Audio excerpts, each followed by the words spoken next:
ድፍን 5500 ዘመናትን በፍጹም ድቅድቅ ጨለማና መከራ ውስጥ ማሳለፍን ከራሱ በለሱን ከበላው አዳም እስከ ኖህ ከኖህ ጀምሮ ባህረ ኤርትራን ከፍሎ እስካሻገረው ሙሴ ከሙሴም በኋላ በተነሱ ታላላቅ ነቢያት ይህችን ቀን ሊያዩ ወደዱ፣ ነገር ግን አልቻሉም። ከመከራ ብዛት የተነሳም አቤቱ እጅህን ከአርያም ላክልን፣ ጽድቃችን እንደ መርገም ጨርቅ ሆነብን ብለው የተማጸኑ ብዙዎች ናቸው። የዘመኑ ፍጻሜ በደረሰ ጊዜ ግን የዚህ ሁሉ ጥያቄ መለስ ዘንድ ከሰው ድንግል ማርያምን ከቦታ ደግሞ ቤተልሔምን መርጦ ወደ ዓለሙ የመጣው መድኃኔዓለም። በዚህ ቪዲዮ በሐሳብ ወደ ኤፍራታዋ ቤተልሔም ተጉዘን በዚያ ከነበሩ እረኞች ጋር የልደተ ክርስቶስን ታሪክና ቤተልሔም ከተማን እንዘክራለን። እስከ ቪዲዮ መጨረሻ ድረስ አብራችሁን ቆዩ።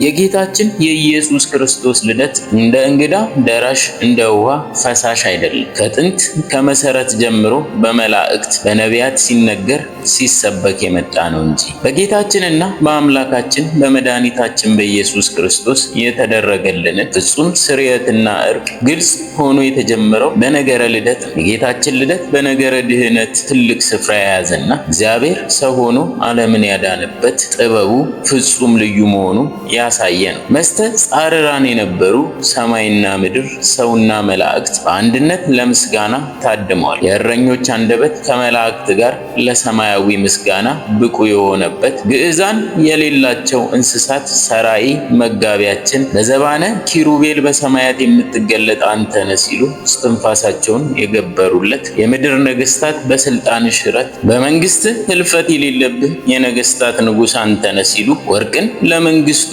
ዕጣንን ለክህነቱ ከርቤን ለሕማሙ እጅ መንሻን ያበረከቱለት ወላዲተ አምላክ ቅድስት ድንግል ማርያም ከጻድቁ ዮሴፍ ጋር ያን ልዩ ክብር ያዩበት ይሄ ልደት በእውነት ልዩ ነው። ቅዱስ ኤፍሬም ሶርያዊ በረቡዕ ውዳሴ ማርያም በጌታ ልደት የተደረገልንን ድንቅ የማዳን ሥራ በተናገረበት ድርሳኑ እንዲህ ነበር ያለው። በጨለማና በሞት ጥላ ውስጥ ለሚኖሩ ሰዎች ታላቅ ብርሃን ወጣላቸው። በቅዱሳን የሚያድር እግዚአብሔር ልዩ ከሆነች ድንግል ሰው ሆኗልና ኑ ይህን ድንቅ እዩ። ስለተገለጠልን ምስጢር ምስጋና አቅርቡ። ሰው የማይሆን ሰው ሆኗልና ቃል ተዋህዷልና ቅድምና የሌለው ሥጋ ጥንታዊ ቀዳማዊ ሆነ። ዘመን የማይቆጠርለት መለኮትም ዘመን ተቆጠረለት ብሏል። አባታችን አዳም ከእግዚአብሔር ትእዛዝ ወጥቶ ጸበለስን በልቶ ከጸጋ እግዚአብሔር በተራቆተ ጊዜ አዳም ከእኛ እንደ አንዱ ሆነ ብሎ ከሦስቱ ቅዱስ አንዱ ቅዱስ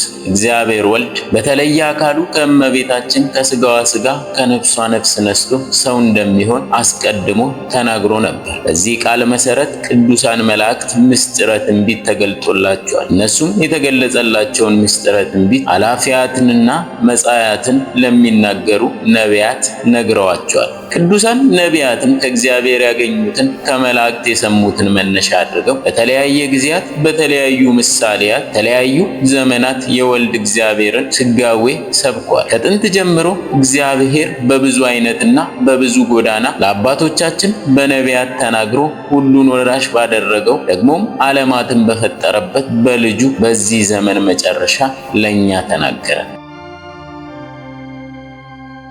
የጌታችንን ሰው ሆኖ ወደዚች ምድር መምጣትና የሰው ልጅ ያለበትን የስቃይ ሕይወት እንደሚያጠፋለት ከአበይት ነቢያት መካከል አንዱ የሆነው ነቢየ እግዚአብሔር ኢሳይያስ የሚከተለውን ትንቢት ተናግሯል። እነሆ ድንግል በድንግልና ጸንሳ በድንግልና ትወልዳለች፣ ስሙንም አማኑኤል ትለዋለች። በሕቱም ድንግልና ተጸንሶ በሕቱም ድንግልና የተወለደው አማኑኤል ጌታ ነው። ትርጉሙም እግዚአብሔር ከኛ ጋር ሆነ ማለት ነው። ነቢዩ በጎላና በተረዳ ነገር ሕፃን ተወልዶልናል፣ ወልድም ተሰጥቶናል፣ አለቅነትም በጫንቃው ላይ ይሆናል፣ ስሙም ድንቅ መካር ኃያል አምላክ፣ የዘላለም አባት፣ የሰላም አለቃ ተብሎ ይጠራል በማለት የሚወለደው ሕፃን የባህሪ አምላክ፣ የዘላለም አባት፣ የሰላም አለቃ፣ ስልጣኑ የባህሪ ገንዘቡ እንደሆነ እና ለስልጣኑ ወሰን ድንበር እንደሌለው ተናግሯል። ከነቢዩ ኢሳይያስ በተጨማሪ ሌሎች ነቢያት ስለመወለዱ ተናግሯል። ከነዚህ ከነዚህም መካከል ነቢዩ ሚልኪያስ በቤተልሔም ስለመወለዱ የኤፍራታ ምድር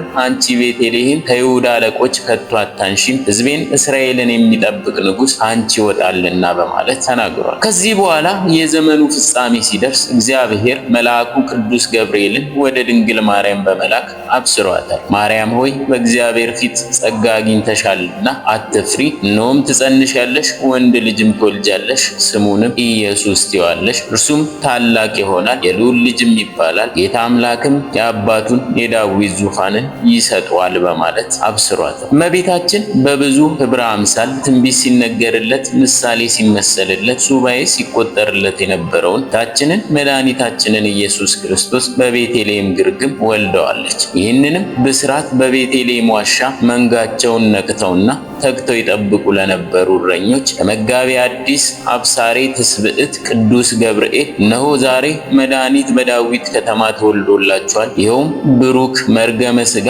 መርገመ ነፍስ የሚያርቅ በረከተ ሥጋ በረከተ ነፍስ የሚያድግ ከዓለም በፊት ንጉሥ የነበረ ዛሬም ከዳዊት ዘር በቤተልሔም ዋሻ ዓለምን ለማዳን የተወለደ የዳዊት ልጅ ንጉሠ ነገሥት ኢየሱስ ክርስቶስ ተወለደ ሲል አበሰራቸው።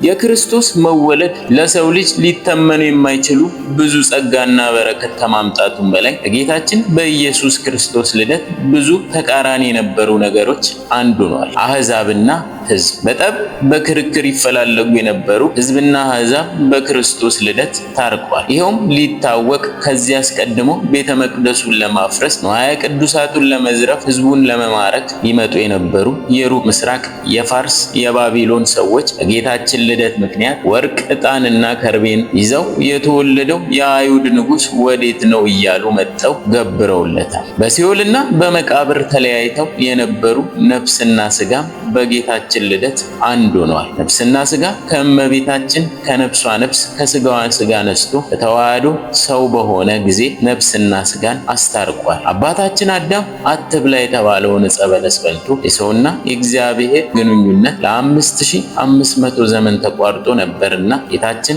የሰውን ሥጋ በተዋሃደ ጊዜ እርቀ ሰላም ተገኝቷል። አባታችን አዳም ከእግዚአብሔር ጋር በተጣላ ጊዜ ቅዱሳን መላእክትም ስለተጣሉት በምትገለባበት ሰይፈ እሳት አስፈራርተው ከገነት ካስወጡት በኋላ ወደ ገነትም እንዳይገባ ገነትን ይጠብቁ ነበር። ጌታችን በተወለደ ጊዜ አንድ ሆነው ዝማሬ አቅርበዋል። ይኸውም ሰውና መላእክት ክርስቶስን ለማመስገን አንድ ሆኑ እንዲል ሊቁ። ክርስቶስ የተወለደው በቤተልሔም። ቤተልሔም ማለት የእንጀራ ቤት ማለት ነው። ከኢየሩሳሌም በስተደቡብ 9 ኪሎ ሜትር ርቃ የምትገኝ ከተማ ናት። በያዕቆብ ዘመን ኤፍራታ ትባል ነበር። ያዕቆብ የሚወዳትን ሚስቱን ራሔልን የቀበረው በዚች ከተማ ነው።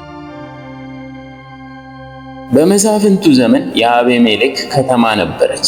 በአቤሜሌክ ዘመን በድርቅ ኮረብታዎቿ ገርጥተዋል፣ ጓዳዎቿ ተራቁተዋል፣ ልጆቿ ተርበዋል። በኋላ ግን ቀን መጥቶላታል፣ እግዚአብሔርም ጎብኝቷታል። ኮረብታዎቿ በአረንጓዴ መስክ አጊጠዋል፣ ጓዳዎቿ በወይን ዘለላና በማር ወለላ ተሞልተዋል። ማድጋዎቿ በዘይት ተትረፍርፈዋል፣ ልጆቿም እንጀራን ጠግበዋል። ከሞት የተረፈችው ኑኃሚንም በሕይወት ተመልሳ እግዚአብሔር ሕዝቡን እንደጎበኘ አይታለች። ቤተልሔም ሞዓባዊቷን ቆንጆ ሩትን ተቀብላ በገብስ እሸት በወይን ዘለላና በማር ወለላ ያስተናገደችም አገር ናት። ዛሬም ባዕዳን እንጀራ የሚጠግቡባት ከተማ ነች። ቤተልሔም የንጉሥ ዳዊት ከተማ ናት። ቤተልሔም ንጉሥ ዳዊት ለንግስና የተቀባባት ሀገር ናት። በባቢሎን ከነበሩት 12 መንደሮች የአንዱ ስም ቤተልሔም ይባል ስለነበር የዳዊትን ከተማ ከዚህ ለመለየት የይሁዳ ቤተልሔም እያሉ ይጠሯት ነው። ነቢዩ ሚክያስ መሲህ እንደሚወለድባት ተንብዮም ነው።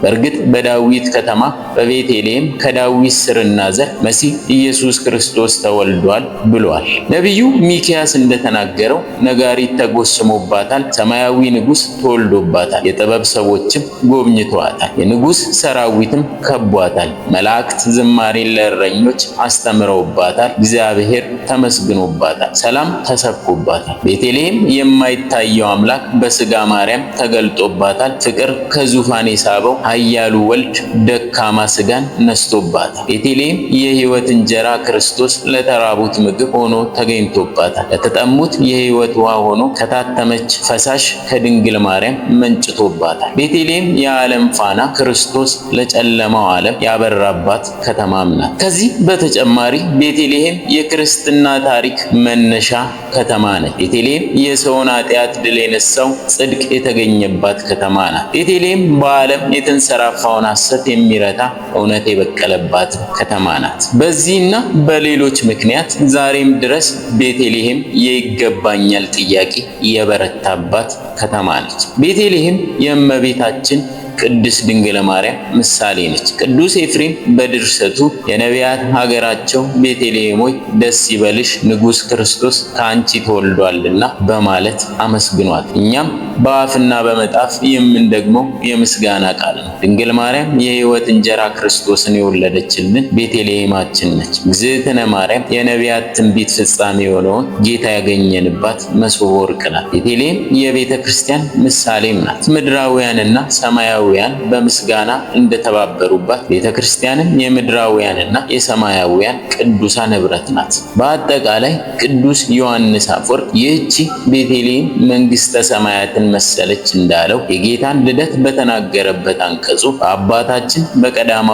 አዳም ምክንያት ያጣናትን ልጅነት ሊሰጠን ዳግማዊ አዳም ክርስቶስ የመንግሥተ ሰማያትን የምስጋና ኑሮ በቤተልሔም ገልጧል ብሎ ተናግሯል። ስለዚህ ነገር ነቢየ እግዚአብሔር ሚክያስ አንቺ ቤተልሔም ኤፍራታ አንቺ ከይሁዳ አእላፍ መካከል ትሆኚ ዘንድ ታናሽ ነሽ፣ አንቺ ግን አወጣጡ ከቀድሞ ጀምሮ ከዘላለም የሆነ በእስራኤል ላይ ገዢ የሚሆን ይወጣልና በማለት የተነበየው ለዚህ ነው። ይሄ የጌታ ልደት የቤተ ክርስቲያን አንድነት መሰረት ነው። ሁሉ በአንድነት የተሰባሰቡበት በጋራ የዘመሩበት በዚች በበረት የቅድስት ቤተ ክርስቲያን ምሳሌ በሆነችው ጌታችን ከመሃል ከእናቱ ጋር እንዲሁም አረጋዊ ዮሴፍ ከማህበረ ጻድቃን፣ ሰማያውያን መላእክት፣ እረኞች፣ ሰብአ ሰገል፣ ነገስታት፣ እንስሳትም ሳይቀሩ በአንድነት የተገኙባት የፍቅርና የአንድነት ቤት ናት። ስለዚህ እኛም የክርስቶስ የመንጋው በጎች የቤተ ክርስቲያን ልጆች በፍጹም አንድነት መኖር እንዳለብን ወንድሞች ሆይ ሁላችሁም አንድ ንግግር እንድትናገሩ በአንድ ልብና በአንድ ሐሳብ የተባበራችሁ እንድትሆኑ እንጂ መለያየት በመካከላችሁ እንዳይሆን በጌታችን በኢየሱስ ክርስቶስ ስም እለምናችኋለሁ ብሎ ሐዋርያው ቅዱስ ጳውሎስ የጻፈው ስለዚህ ነው። የጌታችን የአምላካችን የመድኃኒታችን የኢየሱስ ክርስቶስ የልደቱ በዓል በረከት ከሁላችንም ጋር ይሁን፣ አሜን።